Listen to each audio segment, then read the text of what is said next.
It's time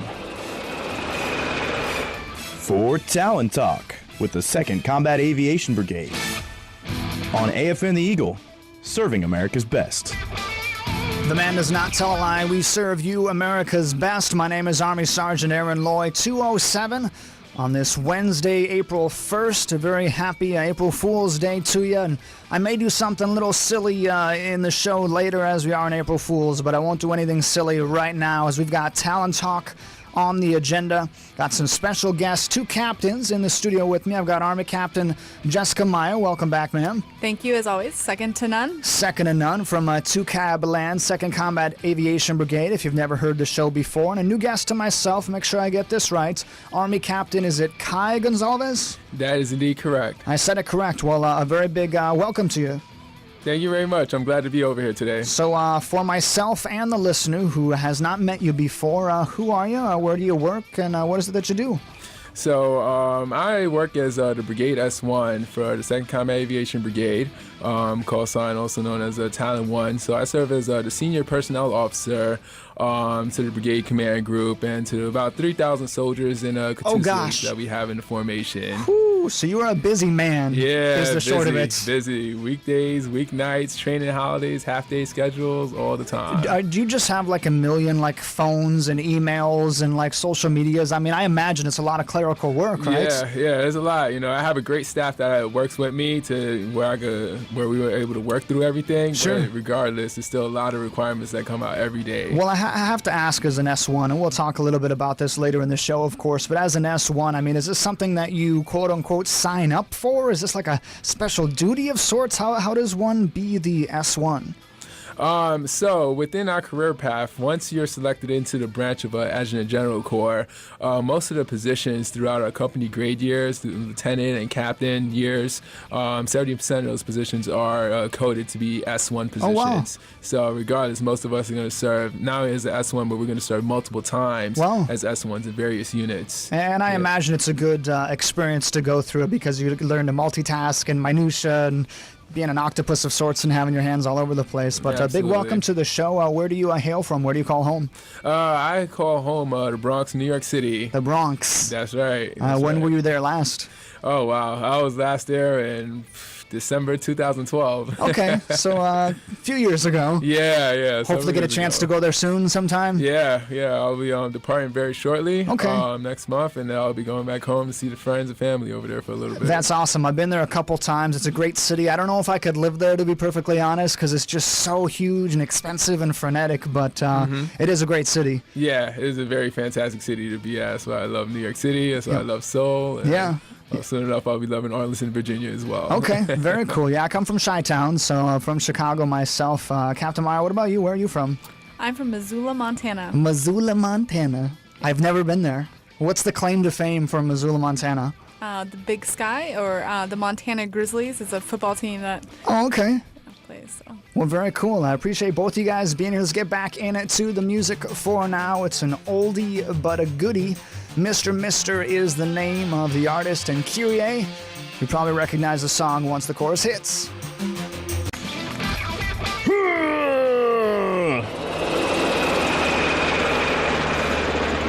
And now, back to Talon Talk on AFN the Eagle, serving America's best. I guess is what the guy did. My name is Army Sergeant Aaron Loy. Joining me in the studio, Army Captain Jessica Meyer, Army Captain Kai Gonsalves. Appreciate both of you being here. And Captain Gonsalves, got to talk to you a bit here, a little bit more. I kind of want to pick your brain. You said you're from the Bronx. That's correct. How long have you been in the United States Army? So I joined back in 2004, April 2004. And went to the National Guard for a couple of years. Oh, cool. And then transitioned into active duty as a commissioned officer. What was the National Guard like? I'm sure you could talk extensively, but in a microcosm, what was it like serving there? The National Guard was definitely a different experience, a unique experience itself from being on active duty. But what I really enjoyed was that, you were able to work the 1 week in a month, go out into the field a couple of weeks a year. and still be able to focus on the civilian side. Was it part of a plan for yours to go active duty, or did it kind of just happen, or how'd that work? Yeah, it just kind of happened as I was going through the session process. You're like, I could do this. Yeah, okay. Yeah, I was like, okay, yeah, this is not bad. I think I could do it. And when did you commission? I commissioned in 2007, July 2007. Well, very cool. Appreciate your serving. Gotta say that. Both of you. My dad was in 21 years. He was in the Air Force. I went to go enlist in the Air Force for obvious reasons, and I was 10 days too old to be in the Air Force by 10 days. And then a year and a half later, they raised the age limit to 39. But I'm not bitter.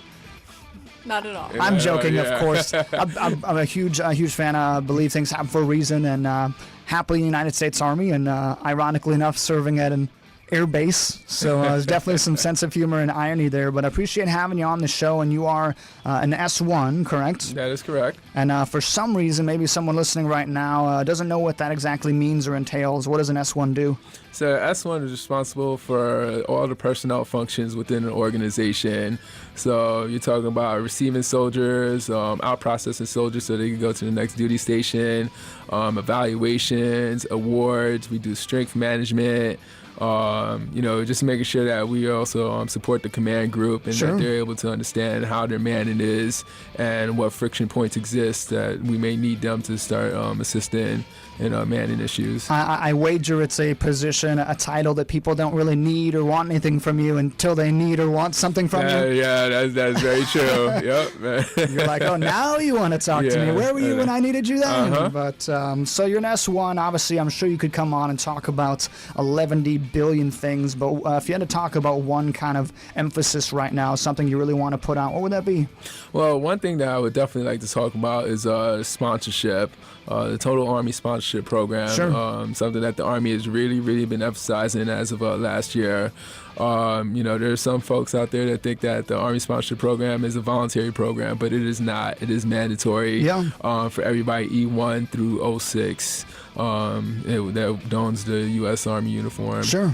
And there's a reason for that, I imagine, so that someone has a smooth transition. They have someone that's kind of leading from the front to kind of get them from point A to point B, literally and figuratively. Absolutely. That's correct. We want to make sure that the soldier that's coming in or the soldier that's outbound has somebody that they're in contact with to help them transition, especially for those soldiers that may have a family or they may have extenuating circumstances. They have somebody that they could talk to, via email or telephonically, and be able to do that correspondence to make sure that they're able to settle in, a little bit more comfortably. Sure. And to also make sure that they're able to work at the unit a little bit more efficiently because they got sponsored in the proper manner. So what would you say is the most common kind of maybe mistake you see people make with sponsorship, or maybe something they go about the wrong way? Because just from personal experience, I imagine it's very easy to do it kind of behind closed doors of sorts, like, hey, we get on Facebook and I found a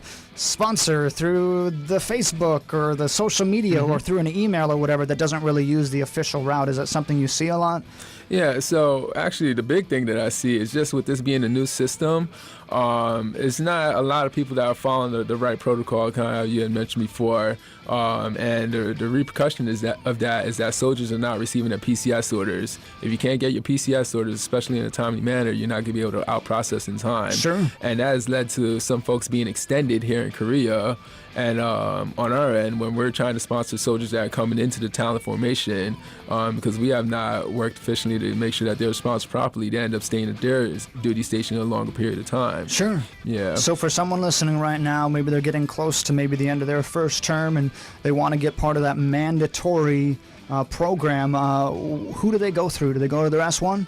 So they could talk with at the unit level. They have a unit coordinator. Typically, that's their first sergeant that serves as the unit coordinator, and then they could also talk with their battalion S1 section as well, in reference to figuring out what they need to do to make sure that they're properly sponsored.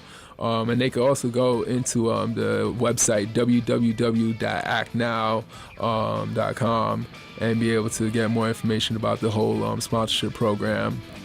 Well, that's too easy, right? Yes, it is. It takes 5 minutes. Yeah, it takes 5 minutes. And I think the big takeaway from what I'm hearing, especially as someone who's PCSing, you want your orders. If you want your orders and you want to leave at you kind of desire time, make sure you check that box, make sure you jump through that hoop, because you might be staying a while if you don't. Yes, that's correct. And there are some exceptions as well. Because this is a new system. Sure.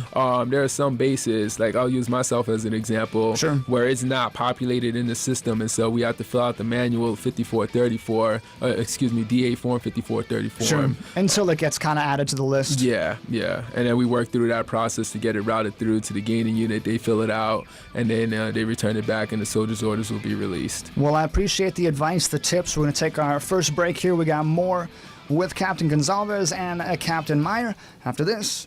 Hey. Psst.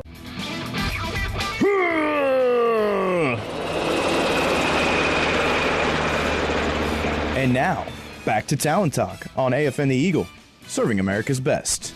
Welcome back to Talon Talk.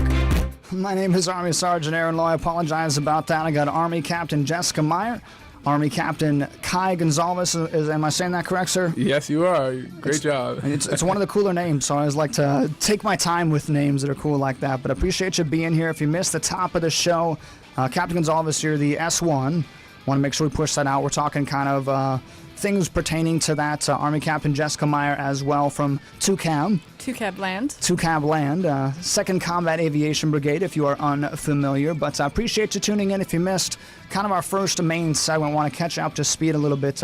Sponsorship program, mandatory one at that. We want to make sure that you know about that. If for some reason you're a little bit in the dark, talk to your coordinator. At the very least, your first sergeant, your S1, have someone steer you in the right direction so you're not kind of left out in the dark when you're trying to PCS and you have to twiddle your thumbs and wait. We don't want that. Yeah, that's absolutely right. You don't want to do that whatsoever. We do not want that. And from one really kind of important subject to another, evaluations. We talk about this a lot with the Air Force because they just made a bunch of changes to their kind of EPRs and stuff like that.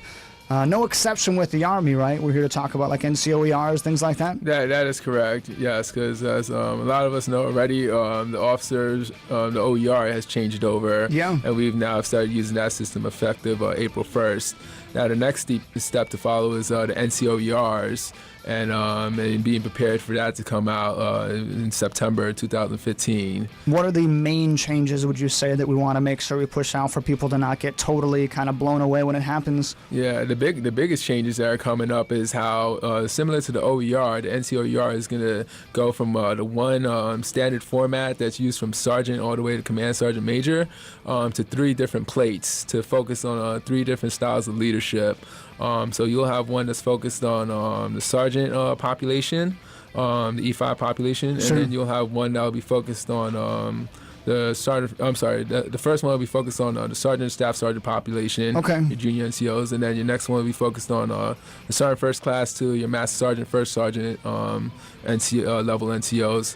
And then your last one will be focused on the sergeant major, command sergeant major level. And those 3 NCOERs are going to be formatted a little differently because there's expectations or different expectations for each of those levels sure. that NCO reaches throughout their career. It makes me think about like PT even. We've got like those different age brackets, so to speak. That it's a kind of crude example, but I kind of like the idea that an E5 obviously isn't the same as an E8, E9, certain responsibility things that are expected of you, and if it's kind of too vague like that, seems like the Army is saying we can do better. Yes, yes. It's just not a cookie cutter like answer. Yeah, exactly. We're finally coming up with an answer that fits sure. from E9 all the way to E5. Sure. What would you say as an example maybe from someone who's like an E5 as opposed to someone who's like a mid-level NCO and higher that you think is maybe a difference maker as to why you would want to, have an evaluation on someone?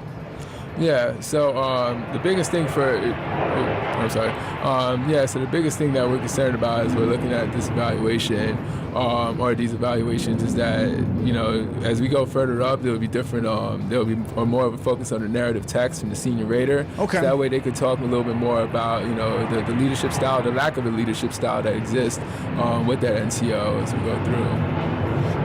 Sure, it kind of makes sense. I apologize for the jets passing. It's an airbase.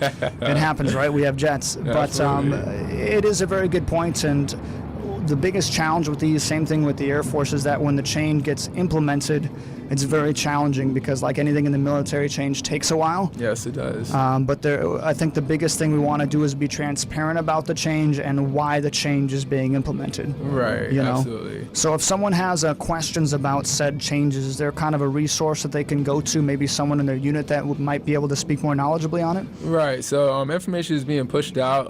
The local S1 will be able to provide details regarding these changes, and they've also been disseminated out there to the company level, and ideally every NCO has been talked about or has already learned about the evaluation. Sure. But there will be formal training going on as well. Okay. The forms haven't even been finalized yet. They should be doing that between this month and next month, and then we anticipate around the summertime that we'll start having training teams from HRC coming through to actually train the force. So when they come out, we just want to make sure that we have the maximum participation, those corporals and above, if we have space available, to get out there to the training once those dates are released. So the big takeaway really is that you were saying OER is effective today? Is that correct, the change that happened with that? Oh, no, OERs were effective April 1st, 2014. Oh, of last year. Yes, so that one's kind of gone through the mill, so to speak, but in the coming months, we're going to kind of get trainings on that so people kind of get up to speed with the NCOERs. Yes. But you said fall time frame? Is that well, it'll be effective September. That's when we'll start using all the new NCOER templates. But in the summertime, we should anticipate some dates coming out to where we'll be having some training, officers, warrant officers, our senior NCO population, and if space is available, we can even include some of the junior NCOs. Okay. But regardless, everybody will have a clear understanding of what the evaluation will be and what to expect. Sure, and like anything with the military, things subject to change. So they gotta dot the I's and cross the T's, and certain things will get finalized. But the big takeaway again is know that the change is coming. Mm-hmm. There's a reason for the change. We want to make it a better system. So I appreciate you speaking knowledgeably on that. Thank you very much. You're very welcome. We'll take our second break here. We got more show on the way. We want to talk about the morning calm ball that's coming up. Exactly. We're all very excited. Yeah, we're talking about the ball, and then is it IPS-A? Is that how we're pronouncing it? That's right, IPS-A. IPS-A, a lovely military acronym, but it's a good one. We'll be talking about that. Have enough. Exactly right. More acronyms, woohoo, and more music as well, right after Area 3 Radio News.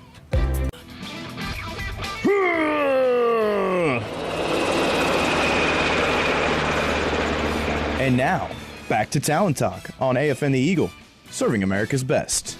Talon Talk continues. My name is Army Sergeant Aaron Loy. Across from me, Army Captain Jessica Meyer. Appreciate you being here, ma'am. Always happy to be here. Of course, second to none, 2 Cabland, 2nd Combat Aviation Brigade. We do this every single Wednesday-ish. I mean, I guess sometimes it changes. Holidays, DVs, Army Shmooshma, it happens. But thanks for being here. Also, Army Captain CPT Gonsalves as well. Yeah, thank you. Glad to be over here today. You're very welcome. We want to wrap up this show here. I do want to tie in one more thing, talking about NCOERs, OERs, different evaluation system kind of changes coming up. The big takeaway, OER, as of last April 1st, not today, kind of went into effect, but they're still kind of finalizing some of the stuff with NCOERs, kind of putting them into different brackets, essentially, like the E5, E6, E7, E8, E9, etc. So just know those changes are coming, I believe September 1st.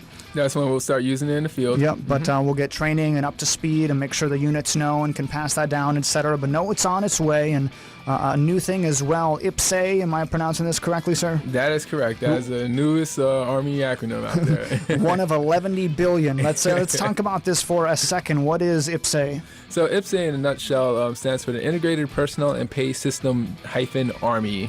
Army, I like it.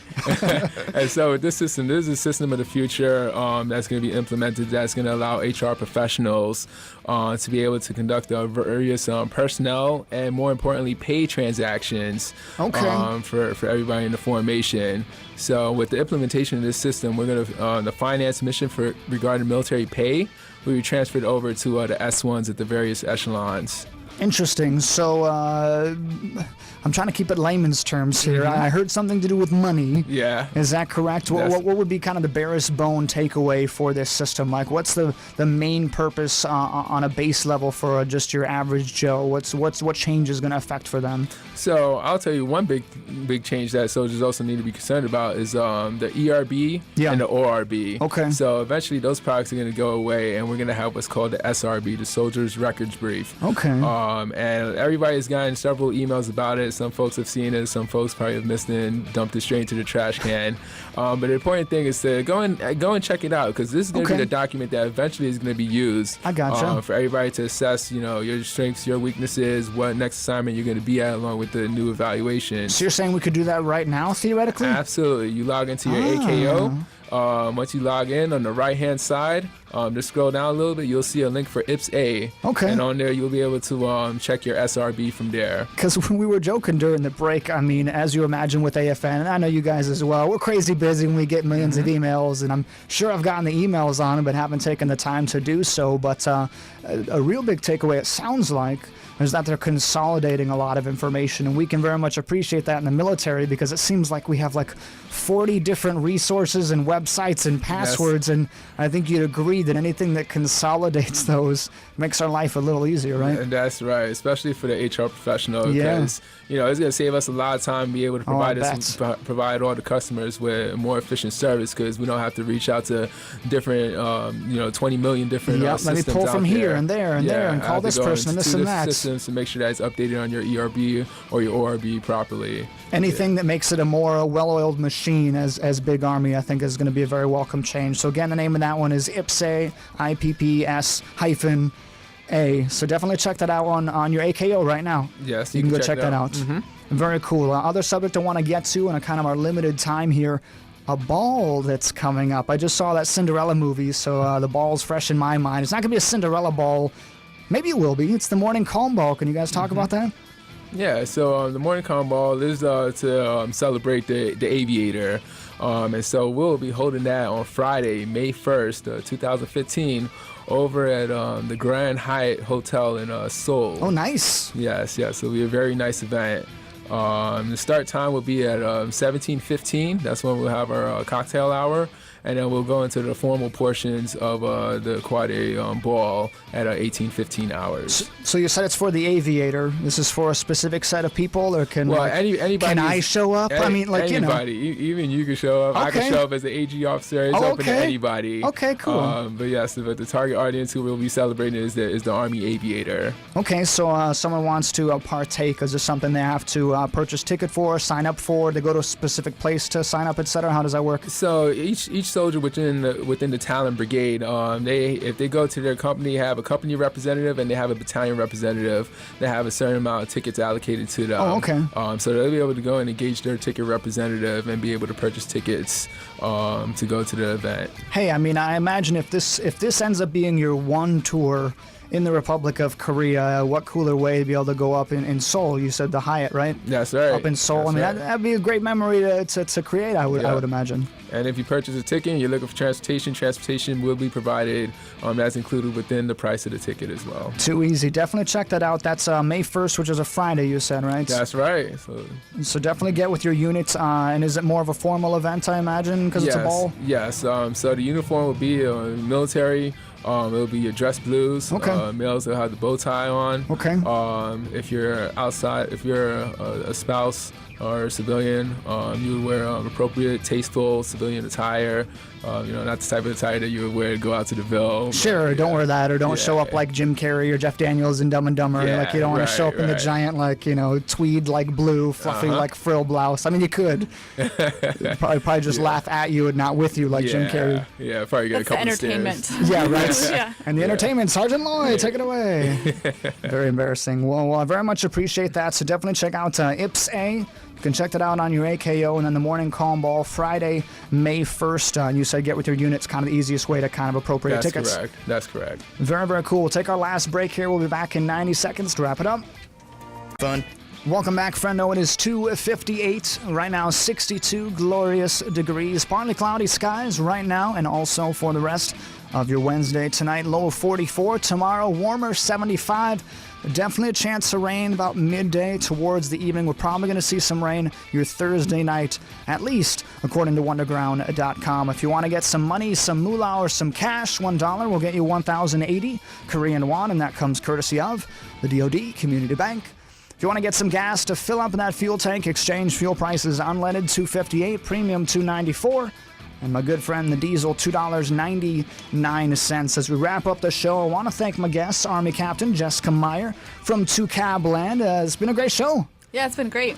You got to chill for this one for the most part. I know, I love it. Bringing the S1 and you're like, just be here. But as always, I very much appreciate having you on the show. Anything we missed? Anything you want to push out?